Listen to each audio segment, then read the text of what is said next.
Hello दोस्तों, कैसे हैं आप सभी लोग। उम्मीद है सभी स्वस्थ होंगे, मस्त होंगे, जबरदस्त होंगे। वर्ल्ड हिस्ट्री का तीसरी क्लास है। यहाँ पे हम लोग दो चार टॉपिक देखेंगे जो आपके एग्जाम के लिए महत्वपूर्ण होंगे। सबसे महत्वपूर्ण इसमें सामंतवाद हो जाएगा, पुनर्जागरण हो जाएगा, आधुनिक क्रांति हो जाएगा। क्योंकि ये शब्दावली के हिसाब से है और आपके एग्जाम ओरिएंटेड है तो बहुत कम फैक्ट पढ़ेंगे, ज्यादा डाटा नहीं खींचेंगे, जो महत्वपूर्ण चीजों की वही खींचेंगे। सामंतवाद की बात करते हैं तो सामंतवाद है क्या चीज। सामंतवाद है क्या चीज। हालांकि इसको हम लोग आई थिंक मैं पहले भी करा चुका हूं आपके लिए सामंतवाद को, बट इन शॉर्ट यहाँ पे समझ लो। देखो, अपने आप हम सामंतवाद देखते हैं गुप्त काल के बाद से देखते हैं कि भूमि स्वामी होते हैं। क्या होता है, एक राजा होता है। एक राजा होता है जो क्या करता है, एक केंद्र में बैठ के शासन करता है। एक क्या, केंद्र में बैठ के शासन करता है। लेकिन उसके बाद बहुत बड़ा साम्राज्य होता है, बहुत बड़ा क्षेत्र होता है। तो चूंकि वह पूरे क्षेत्र पर प्रत्यक्ष शासन नहीं कर सकता है, तो क्या करता है, अपने साम्राज्य को छोटे छोटे पार्ट में डिवाइड कर देता है। वहां पे कुछ अधिकारी नियुक्त करता है जो कि उस भूमि के क्या, उस भूमि की आर्थिक, सैनिक और प्रशासनिक, न्याय संबंधी सभी क्रियाकलाप देखता है। क्या करता है, सभी क्रियाकलाप देखता है। इस प्रकार से आपको दिखेगा सामंतवाद दिखेगा। ऐसे ही सामंतवाद आपको इंडिया में देखने को मिलेगा, चाइना में मिलेगा, रोमन साम्राज्य में मिलेगा। हालांकि सबके विकास होने की प्रवृत्ति अलग अलग है, सबके फीचर अलग अलग है, सबके गुण अलग अलग है।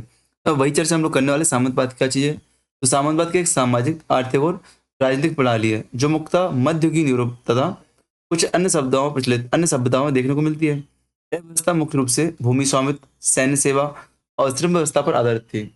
सामंतवाद की संरचना प्रारंभिकनुमा है, जिस किसी इस पर के राजा है, देखो है ना, इस पर राजा है। सैन्य स्वामित्व भैया जो आपका भूमि स्वामित्व, जो आपका सामंत होगा वो भूमि का स्वामित्व होगा। सैन्य सेवा, मिलिट्री उसके पास होगी, उसका लेबर भी होगी। ये आपका अलग है, ठीक है ना। सामंतवाद की संरचना क्या है, प्रारंभिक नुमा, शीर्ष पर क्या बेटा, राजा, किंग है। और पूरे आपको सामंत देखेंगे, ठीक है ना। और निम्न स्तर पर क्या मिलेगा आपको, किसान मिलेगा। क्या, किसान मिलेगा जी। आपकी यूरोपीय वो थी। देखते हैं सामंतवाद की परिभाषा। तो सामंतवाद एक ऐसी धार्मिक आर्थिक व्यवस्था है जिसमें क्या, भूमि स्वामी अपने अधीनस्थों को भूमि प्रदान करता है और उसके बदले में उनसे कर, श्रम और सैन्य सेवा प्राप्त की जाती थी। एक अच्छी कॉमन परिभाषा है। इसमें ना राजा की बात आ रही है ना किसी की आ रही है, किसी बात आ रही है, भूमि स्वामी। तो आप समझ सकते हो सामंतवाद किससे, भूमि से जुड़ा हुआ कॉन्सेप्ट है, किससे, लैंड से जुड़ा हुआ कॉन्सेप्ट है। वर्ल्ड हिस्ट्री में इसको आपको याद रखना है। यह व्यवस्था मुख्य रूप से 9वीं से लेकर 15वीं शताब्दी तक पूरे यूरोप में प्रभावित थी। सामंतवाद की उत्पत्ति की बात करें तो पहले वर्ल्ड हिस्ट्री पढ़ यूरोप की बात करेंगे। सामंतवाद की उत्पत्ति रोमन साम्राज्य के पतन और जर्मेनिक जनजातियों को प्रवृत्ति कारण हुई थी। रोमन साम्राज्य के पतन के बाद यूरोप में क्या हुआ था, राजनीतिक अस्थिरता फैल गई थी। परिणामस्वरूप क्या हुआ था, प्रभुओं ने अपनी सुरक्षा के लिए स्वायत्त सत्ता, स्वायत्त शासन व्यवस्था विकसित की थी। सामंतवादी समाज की संरचना की बात करूं तो सामंतवादी समाज चार वर्गों में बटा हुआ था। अभी पश्चिमी बात चल रही है, इंडिया की बात नहीं चल रही है। सामंतवादी समाज के चार वर्गों में बटा हुआ था। नंबर एक, राजा। फिर आपके सामंत होते थे, लैंड होल्डर्स आपके होते थे। फिर आपके नाइट्स आपके होते थे। फिर आपके किसान या दास होते थे। क्या होते थे, किसान या दास। यार रखना, इसको अच्छे से पढ़ लेना क्योंकि आपसे इंटरव्यू में पूछा जाता है भारतीय सामंतवाद और पश्चिमी सामंतवाद में क्या अंतर है। ये आपसे मोस्टली पूछा जाता है। अब लाइट चली गई, पता नहीं कितनी लंबी वीडियो रिकॉर्ड हो पाएगी, तो यही सिस्टम है। क्योंकि इन्वर्टर अब है नहीं, जहाँ बैठा हूँ मैं, देखते हैं। तो राजा हो गया, समान व्यक्ति हो गया, सामंत हो गया, नाइट्स आपके हो गए, किसान और दास आपके हो गए। जो राजा था, राजा सर्वोच्च शासक था और भूमि का स्वामी था। वह अपने अधीनस्थ सामंतों को भूमि बांटता था।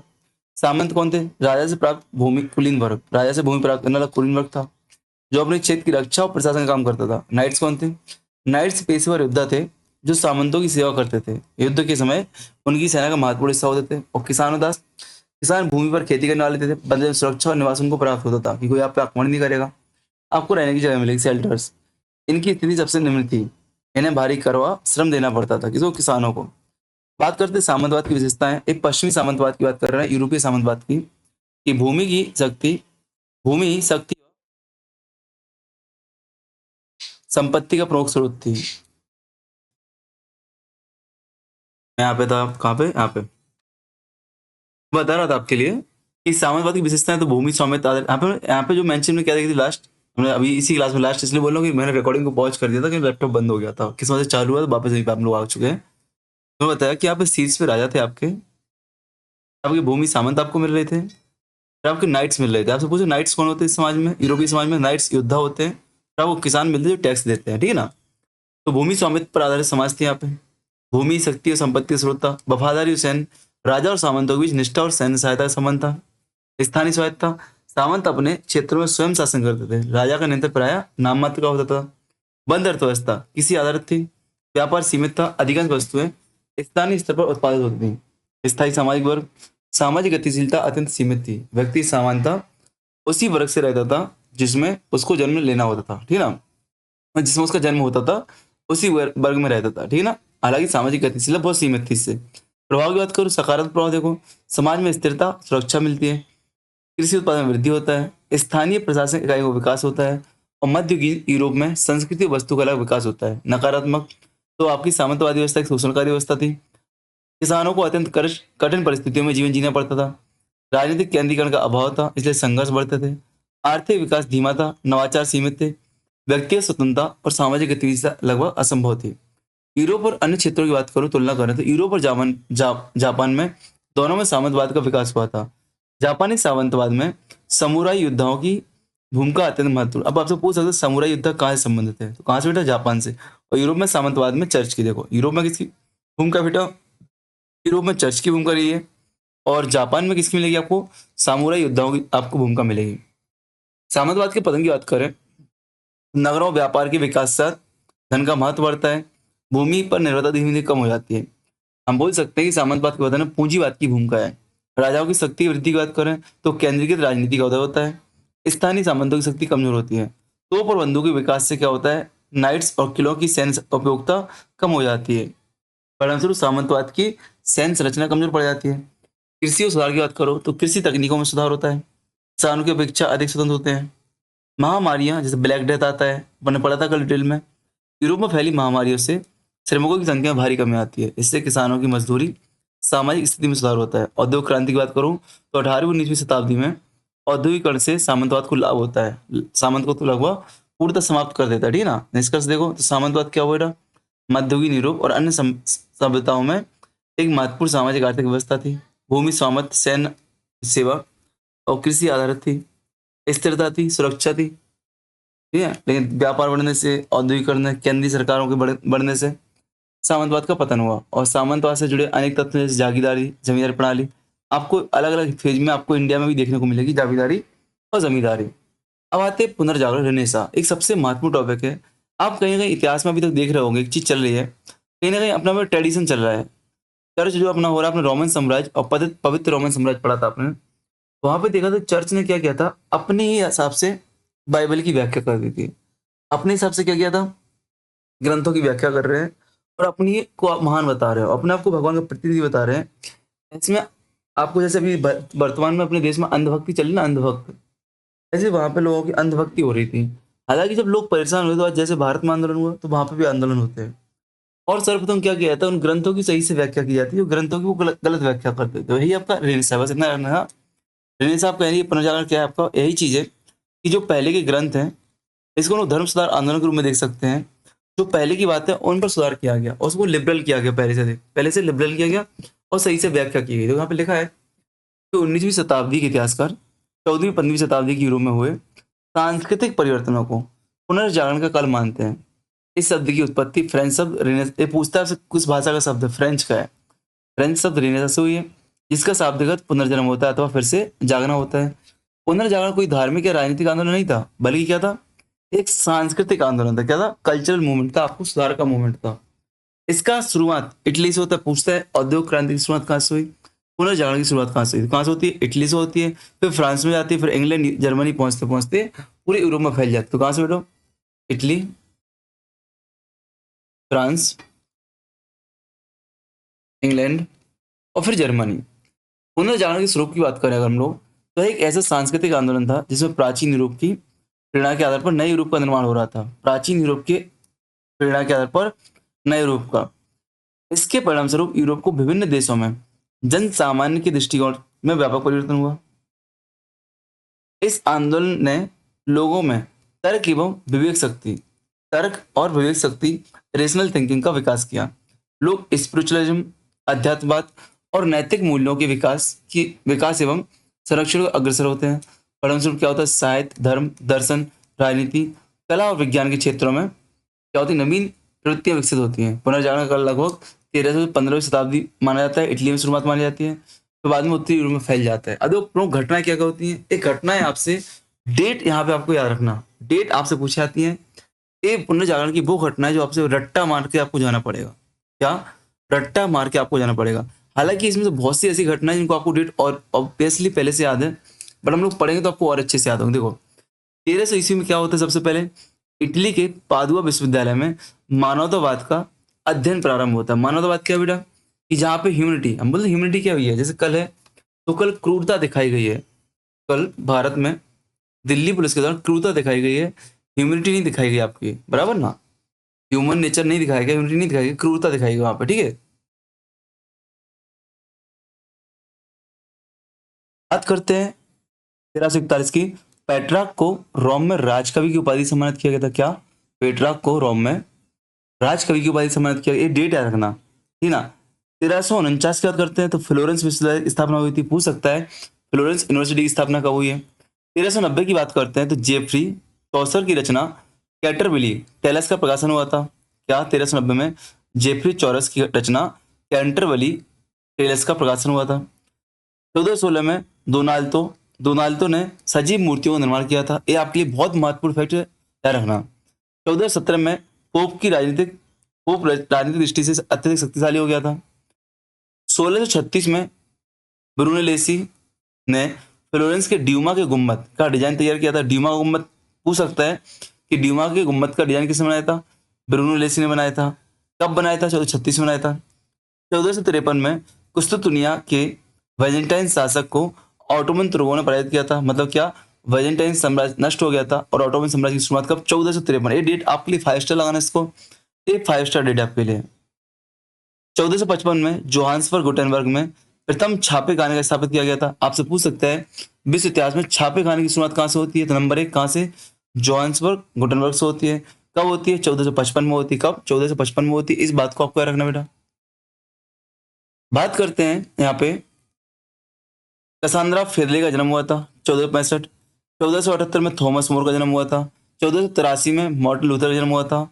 1483 में पुर्तगाली गणितज्ञों ने सूर्य का अध्ययन कर अक्षांश की गणना की थी, लैटिट्यूड की। 1484 में ओलेरिक जिवलिंग का जन्म हुआ था। 1495 में लियोनार्डो दा विंची ने द लास्ट सफर नामक चित्र बनाया था। द लास्ट सफर, ये बहुत पूछा गया है, the last suffer Leonardo da Vinci किसका है बेटा, लियोनार्डो दा विंची किसका, इनका चित्र कौन सा है, the last suffer, the last suffer. 1498 Vasco D gamma Bharat के पश्चिमी तट पहुंचा था। 1508 में मार्टिन लूथर ब्रिटेन वर्क्स विद्यालय में धर्मशास्त्र के प्रोफेसर बनते हैं, वहीं से आपका पुनर्जागरण की शुरुआत होती है। 1500 में हमने इनको कब पढ़ा था, अभी जब हमने पवित्र रोमन साम्राज्य का नष्ट पढ़ा था, तो हमने पढ़ा था कि नहीं। और इन्होंने कैथोलिक, क्या है, आपके कैथोलिक चर्च की स्थापना मानी जाती है यहाँ से। 1509 में जॉन कैलन का जन्म हुआ था। 1512 में माइकल एलेंजो बूरो नारोती ने स्टीफन्स चैपल की छत को अंदर से चित्रित किया था। स्टीफन चैपल की छत को अंदर से स्टीफन सिस्टिन है। थॉमस मोर की रचना इटोपिया प्रकाशित हुई थी। पूछ सकते हैं इटोपिया किसकी रचना बेटा, सबसे महत्वपूर्ण ये फैक्ट आपके लिए, बहुत महत्वपूर्ण फैक्ट है। इटोपिया किसकी रचना है, थॉमस मोर की। कब, 1516 में। कब, 1516 में। मार्टिन लूथर ने the night five thesis against the abuse of intelligence intelligence प्रकाशित की थी 1517 में। मार्टिन लूथर ने पोप के विरुद्ध विद्रोह किया था 1520 में। 1522 में मार्टिन लूथर ने बाइबल का जर्मन भाषा अनुवाद कराया था। 1525 में सोवाबियाई किसानों सोवानियन किसानों के द्वारा 12 धाराएं प्रस्तुत की गई थी। 1533 में जॉन कैल्विन ने प्रोटेस्टवाद का ग्रहण किया था। 1555 में ऑक्सफोर्ड की संधि द्वारा राजधर्म के निर्धारण को राजा का विशेष अधिकार माना गया था। ये पढ़ चुके थे हम लोग। और 1559 में, अब देखो यही कहीं ना, यहाँ पे जब चीजें ना, यहीं पे आपको अकबर दिखेगा इस टाइम पे। अकबर भी ऐसे कुछ काम करता है, आप देखना अकबर भी ऐसे कुछ काम करता है। भैया धर्म को पूरा सही व्याख्या करने का अधिकार किसको, अकबर को मिलेगा। पढ़ते अपन लोग नहीं पढ़ते हैं। 1559 की बात करते हैं तो इंग्लैंड में आंग्ल चर्च की स्थापना हुई थी, जिसके प्रमुख राजा और रानी थे। कौन थे प्रमुख राजा रानी थे, ठीक है। तो 1559 हो गया आंग्ल चर्च की स्थापना, जिसके प्रमुख राजा रानी। 1555 ऑक्सफोर्ड की संधि, क्या बेटा, ऑक्सफोर्ड की संधि। और उनको पूरा रिपीट करो, ऊपर से स्क्रॉल कर रहा हूं मैं धीमे धीमे, आपको ओनली रिपीट करना है, ठीक है ना। चलो, पादुआ विश्वविद्यालय पढ़ो, अपने आप से पढ़ो, मैं रिवाइज कर रहा हूँ, ऊपर करो।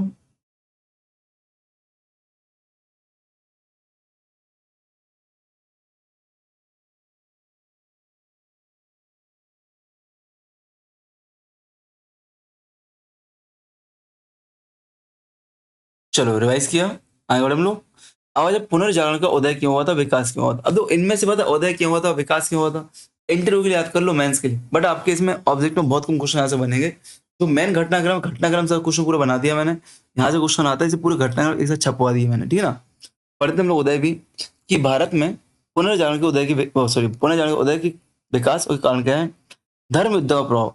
धर्म युद्ध अर्थात जेरूसलम पर अधिकार करने के लिए ईसाइयों द्वारा सलजुक तुर्कों के विरुद्ध लड़े गए युद्ध हैं। धर्म युद्ध के परिणामस्वरूप क्या होता है, यूरोप का पूर्वी देशों के साथ संपर्क स्थापित होता है।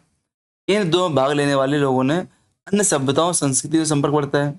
परिणामस्वरूप क्या होता है, नए विचार आते हैं और संस्कृतियों का आदान प्रदान होता है। यूरोपीय लोग पूर्व की तर्क आधारित सभ्यता एवं संस्कृति से प्रभावित हुए। इसी दौरान उन्होंने प्लेटो, अरस्तु के दर्शन पढ़ने का अवसर मिला, जिसमें क्या हुई, नई जिज्ञासाएं जागती हैं। संपन्न व्यापारी वर्ग। धर्म युद्ध के परिणामस्वरूप क्या हुआ, पूर्वी देशों से व्यापारिक संबंध स्थापित हुआ। व्यापार के विकास से व्यापारी वर्ग अत्यधिक समृद्ध हुआ। समृद्ध व्यापारी वर्ग ने कला और साहित्य को संरक्षण दिया। उन्होंने विद्वानों और कलाओं को आश्रय दिया। परिणामस्वरूप साहित्य और विज्ञान के क्षेत्र में नवीन विकास हुआ। उदाहरण के लिए फ्लोरेंस के एक व्यापारी ने 10,000 दुर्लभ ग्रंथों को एकत्रित करवाया, उनका अनुवाद कराया था। आते हैं राजकीय संरक्षण। तो पुनर्जागरण के विकास में राजकीय संरक्षण का महत्वपूर्ण योगदान है। फ्रांस के फ्रांसिस प्रथम, इंग्लैंड के हेनरी अष्टम। यहाँ पे पूछा जाता है कि आपके रेनेसा के टाइम पे कहाँ पे कौन सा शासक था, तो फ्रांस में फ्रांसिस प्रथम, इंग्लैंड में हेनरी अष्टम, महारानी एलिजाबेथ प्रथम। अब आपसे पूछना कि जब वहां पे महारानी एलिजाबेथ प्रथम थी, इंडिया में कौन सा शासक था, अकबर था। स्पेन चार्ल्स पंचम, स्पेन में चार्ल्स पंचम। डेनमार्क में क्रिश्चियन द्वितीय ने कलाकारों, विद्वानों, साहित्यकारों को संरक्षण दिया। इससे साहित्य उच्च कोटि के और वैज्ञानिक अन्वेषण को प्रोत्साहन मिला। क्रिस्तुनिया का पतन, हमने देखा ना कि जो आपका पूर्वी रोमन साम्राज्य क्रिस्तुनिया है या वेजेंटाइन साम्राज्य, इसका पतन हो जाता है और ऑटोमन साम्राज्य की स्थापना होती है। यह नगर ज्ञान, दर्शन और कला का प्रमुख केंद्र था। 1453 में ऑटोमन तुर्कों ने क्रिस्तुनिया पर अधिकार कर लिया था। इसके परिणामस्वरूप क्या हुआ था, यूनानी विद्वान और कलाकार अपने प्राचीन साहित्य एवं कलात्मक कृतियों के साथ इटली चले गए। भाई सही तो बात, तो पतन हो जाएगा, देख रेख करने वाला कोई नहीं होगा, तो क्या करूंगा, जो साहित्यकार है उसको तो भाई साहित्य लिखना है, कमाई करनी है, तो कहाँ जाएगा, जहाँ पे बच्चे होंगे, जहाँ पे मार्केट होगा। तो उसको लगा मेरा साम्राज्य पतन हो गया भाई, बेजेंटाइन साम्राज्य पतन हो गया, पैसे खिसकने में फायदा, यूरोप पहुंचते वो लोग, वहां पे योगदान करते हैं। इससे इटली में प्राचीन ज्ञान के पुनर्जागरण को गति मिली। यूरोप और पूर्व के मध्य नवीन मार्ग खोज। तो कुस्तुनिया पर तुर्कों के अधिकार के कारण पूर्व पश्चिम के मध्य व्यापारिक संबंध बाधित हो गए थे। में यूरोप में पूर्वी देशों की विलासिता की वस्तुओं और गर्म मसालों की अत्यधिक मांग थी। तो परिणामस्वरूप क्या हुआ, व्यापारिक मार्ग की खोज निकली। वास्को डी गामा इसी उपलक्ष्य में तो आया था। व्यापार के विकास ने अनेक नगर समृद्ध हो गए।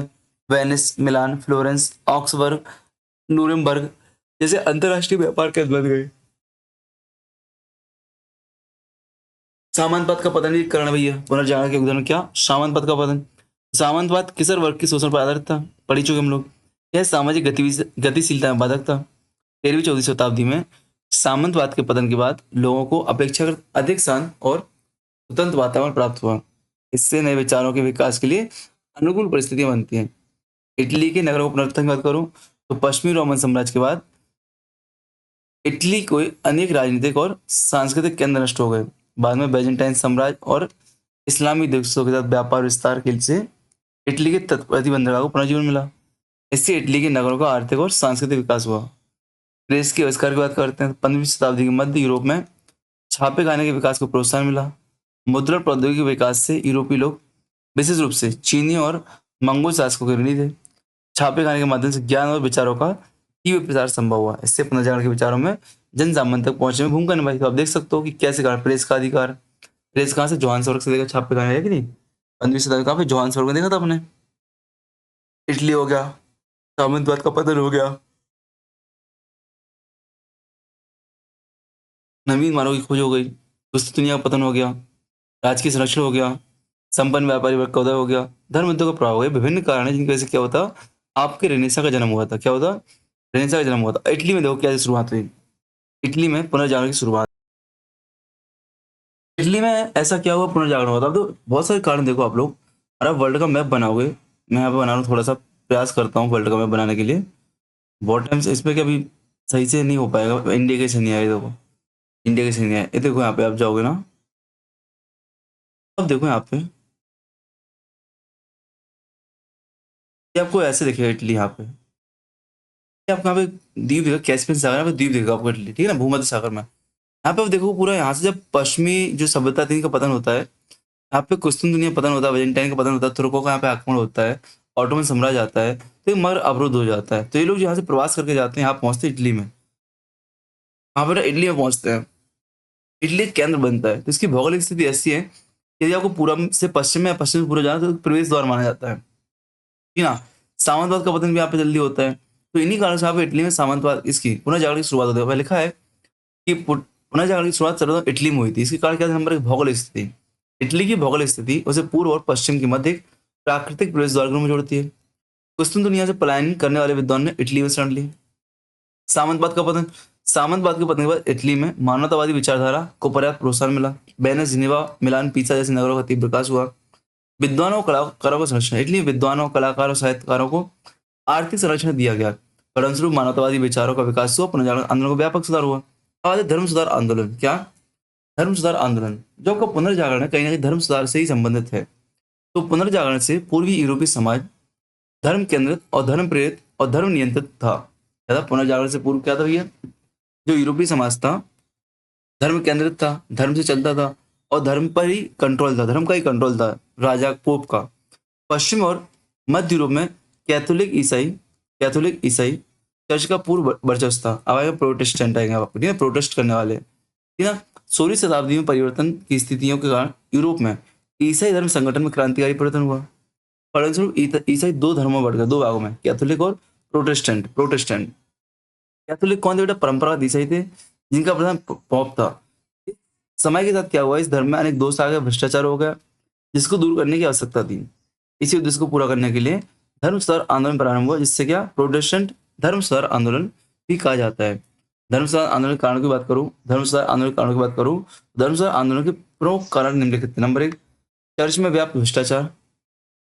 भ्रष्टाचार, पुनर्जागरण का प्रभाव, चर्च में व्याप्त भ्रष्टाचार, पुनर्जागरण का प्रभाव, जन सामान्य पर लगाया गया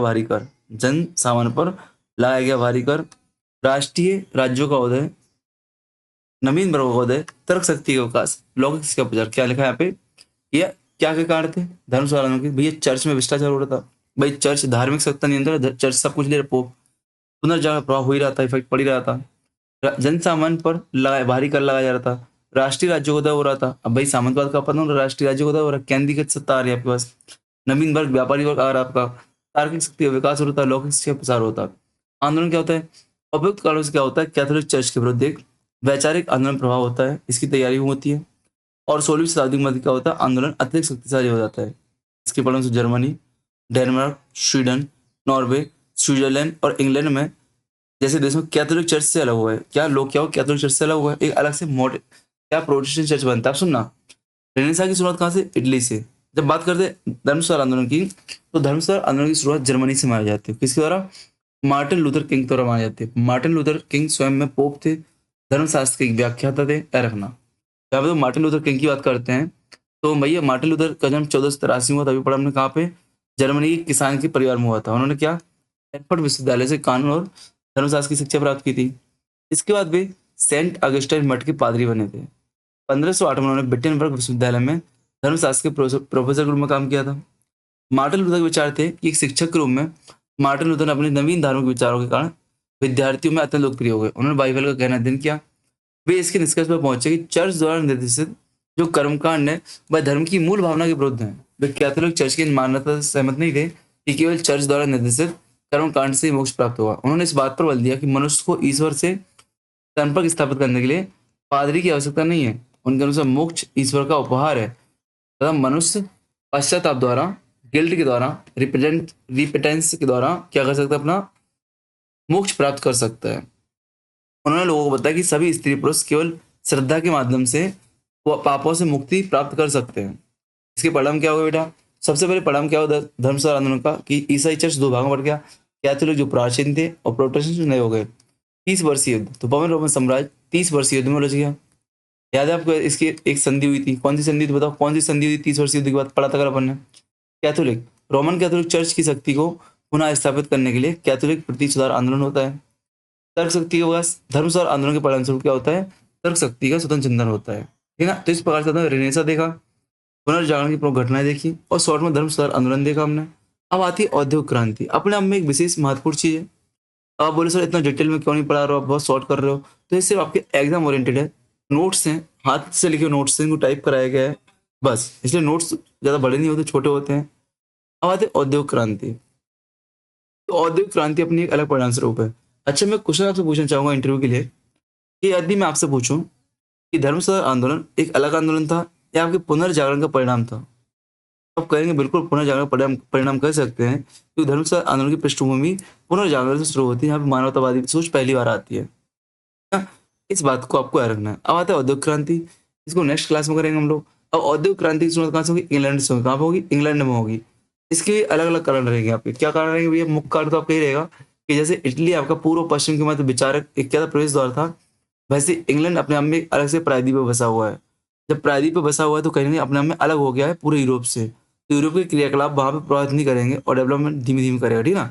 तो औद्योगिक क्रांति अपने आप में एक विषय है, तो इसको हम नेक्स्ट क्लास में पढ़ेंगे, ध्यान रखना। औद्योगिक क्रांति का अपना एक प्रॉपर विषय है, तो आपको नेक्स्ट क्लास में करेंगे। यहाँ से आपकी मोस्टली शब्दावली खत्म हो गई है, अभी प्रॉपर इतिहास शुरू हो चुका है आपका, क्या प्रॉपर वर्ल्ड हिस्ट्री के टॉपिक शुरू हो चुके हैं आपके। इस बात को आपको याद रखना है, ठीक है ना। चलो बेस्ट ऑफ लक, जय हिंद जय भारत, मिलते हैं नेक्स्ट क्लास में। क्लास को लाइक कमेंट शेयर सब्सक्राइब जरूर कर देना।